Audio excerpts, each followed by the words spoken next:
തെന്നിന്ത്യൻ സിനിമാ ലോകത്ത് ഒരു കാലത്ത് ശക്തമായി നിലനിന്നിരുന്ന ഒരു അലിഖിത നിയമമുണ്ടായിരുന്നു. വിവാഹശേഷം നായികമാർ അഭിനയം നിർത്തി കുടുംബജീവിതത്തിലേക്ക് ഒതുങ്ങണമെന്നത്. ഈ യാഥാസ്ഥിതിക കീഴ്വഴക്കം പൂർണ്ണമായും അനുസരിച്ച് അപൂർവം സൂപ്പർ നായികമാരിൽ ഒരാളാണ് ശാലിനി. 4-ാം വയസ്സിൽ ബേബി ശാലിനിയായി സ്ക്രീനിൽ മിന്നിത്തിളങ്ങി പഠനത്തിനു ശേഷം അനിയത്തിപ്രാവിലൂടെ നായികയായി വന്ന് ആരാധക ഹൃദയങ്ങൾ കീഴടക്കി വിജയക്കൊടി പാറിച്ചു. എന്നാൽ തമിഴകത്തിന്റെ തലയായ അജിത് കുമാറുമായുള്ള വിവാഹത്തോടെ സ്വന്തം ഇഷ്ടപ്രകാരം അവർ അഭിനയത്തോട് വിട ചൊല്ലി. സിനിമ വിട്ട് വർഷങ്ങൾക്കിപ്പുറവും ശാലിനിയുടെ ഓരോ പൊതുവേദിയിലെ സാന്നിധ്യവും വലിയ വാർത്താ പ്രാധാന്യം നേടുന്നതിന്റെ കാരണങ്ങൾ കേവലം സെലിബ്രിറ്റി ഗ്ലാമർ എന്നതിലുപരി അവരുടെ വ്യക്തിപരമായ തിരഞ്ഞെടുപ്പുകളിലും അതിനെതിരെ സമൂഹം ഉയർത്തുന്ന അനാവശ്യമായ വിമർശനങ്ങളിലും അധിഷ്ഠിതമാണ്.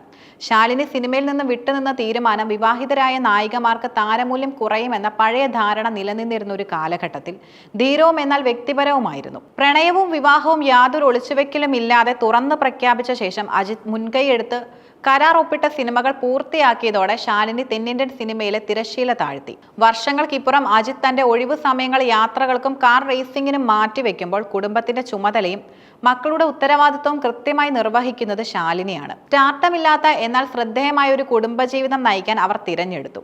വളരെ വിരളമായി മാത്രം പൊതുസ്ഥലങ്ങളിൽ പ്രത്യക്ഷപ്പെട്ടിരുന്ന ശാലിനി മക്കൾ വലുതായ ശേഷമാണ് സോഷ്യൽ മീഡിയയിൽ പോലും പതിയെ ആക്റ്റീവായി തുടങ്ങിയത്. ഭർത്താവിന് പകരക്കാരിയായി സിനിമാ ഫംഗ്ഷനുകളിലും പൊതുചടങ്ങുകളിലും പങ്കെടുക്കുന്നത് അവരുടെ കുടുംബത്തോടുള്ള പ്രതിബദ്ധതയുടെ സൂചനയായി ആരാധകർ കാണുന്നു. ഈ അപൂർവ നിമിഷങ്ങളാണ് ഇപ്പോൾ വാർത്തകളിൽ നിറയുന്നത്. ചെന്നൈയിൽ ദീപാവലി ആഘോഷങ്ങളുടെ ഭാഗമായി സംഘടിപ്പിച്ച the GDC glow carnival Shalini പങ്കെടുത്ത വീഡിയോയാണ് ഏറ്റവും ഒടുവിലായി വൈറലായത്. ചുവന്ന സൽവാറിൽ അതിസുന്ദരിയായി കാർണിവൽ ആസ്വദിക്കുന്ന ശാലിനി ഒരു സൂപ്പർ താരത്തിന്റെ ഭാര്യയെന്നോ മുൻനിര നായികയെന്നോ ഉള്ള യാതൊരു ഭാവവുമില്ലാതെ കൂടെ എത്തിയവരുമായി ഇടപഴകുകയും ഫോട്ടോ എടുക്കാൻ ആവശ്യപ്പെട്ടവർക്കൊപ്പം വിനയത്തോടെ പോസ്റ്റ് ചെയ്യുകയും ചെയ്തു. ഈ വീഡിയോ സോഷ്യൽ മീഡിയയിൽ പ്രചരിച്ചപ്പോൾ അത് ചെന്നൈയിലെ പരിപാടിയാണെന്ന് തിരിച്ചറിയാതെ സിനിമാ പ്രൊമോഷന്റെ ഭാഗമായി നടി കേരളത്തിൽ എത്തിയതാണെന്ന തെറ്റിദ്ധാരണ പരന്നു. ഈ തെറ്റിദ്ധാരണയുടെ പുറത്താണ് വിമർശനങ്ങളുടെ കെട്ടഴിച്ചുവിട്ടത്. കമന്റ് ബോക്സുകളിൽ ഉയർന്ന ഏറ്റവും വലിയ വിമർശനം കേരളത്തിൽ വന്നിട്ട് മലയാളം സംസാരിക്കാൻ മടിയാണോ, മലയാളം മറന്നോ എന്നതായിരുന്നു.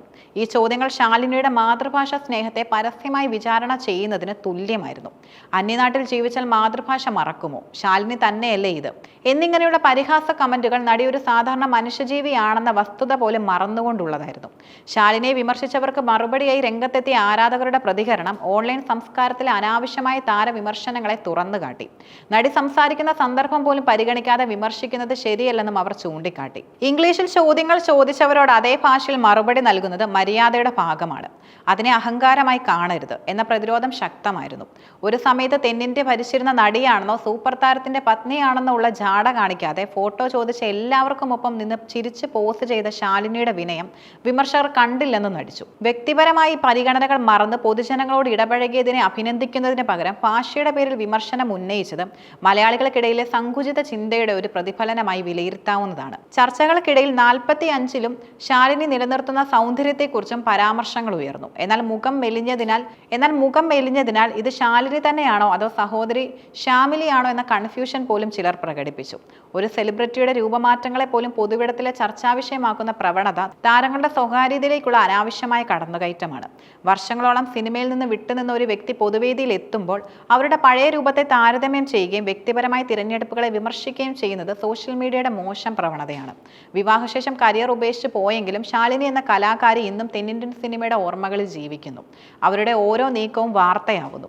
എന്നാൽ ഈ വാർത്തകൾക്കപ്പുറം ഒരു സാധാരണ ചടങ്ങിൽ പങ്കെടുത്തതിന്റെ പേരിൽ മാതൃഭാഷയുടെ പേരിൽ പോലും വിമർശനം ഏറ്റുവാങ്ങേണ്ടി വരുന്ന സാഹചര്യം താരങ്ങളുടെ മേലുള്ള സാമൂഹിക സമ്മർദ്ദവും സോഷ്യൽ മീഡിയയിലെ വിദ്വേഷ കമന്റുകളുടെ അതിപ്രസരവും എത്രത്തോളം ഉണ്ടെന്നും വ്യക്തമാക്കുന്നു. സിനിമ വിട്ട് വർഷങ്ങൾ കഴിഞ്ഞിട്ടും യാതൊരു അഹങ്കാരവുമില്ലാതെ ആരാധകരെ നേരിടുന്ന ശാലിനിയുടെ വിനയമാണ് യഥാർത്ഥത്തിൽ ചർച്ച ചെയ്യപ്പെടേണ്ടത്. ഒരു വ്യക്തി ഏത് ഭാഷയിൽ സംസാരിക്കണമെന്ന് തീരുമാനിക്കാനുള്ള സ്വാതന്ത്ര്യം അവർക്ക് മാത്രമുള്ളതാണ്. ഇത് തിരിച്ചറിഞ്ഞുകൊണ്ട് വ്യക്തിഹത്യയും അനാവശ്യ വിമർശനങ്ങളും ഒഴിവാക്കി താരങ്ങളെ അവരുടെ സ്വകാര്യത മാനിച്ചുകൊണ്ട് സമീപിക്കുന്ന ഒരു സംസ്കാരം വളർത്തിയെടുക്കേണ്ടതും അത്യാവശ്യമാണ്. ഈ കേസ് സെലിബ്രിറ്റികളുടെ ജീവിതത്തിൽ നാം അടിച്ചേൽപ്പിക്കാൻ ശ്രമിക്കുന്ന പ്രതീക്ഷകളും യാഥാർത്ഥ്യങ്ങളും തമ്മിലുള്ള വലിയ അന്തരം വ്യക്തമാക്കുന്നു.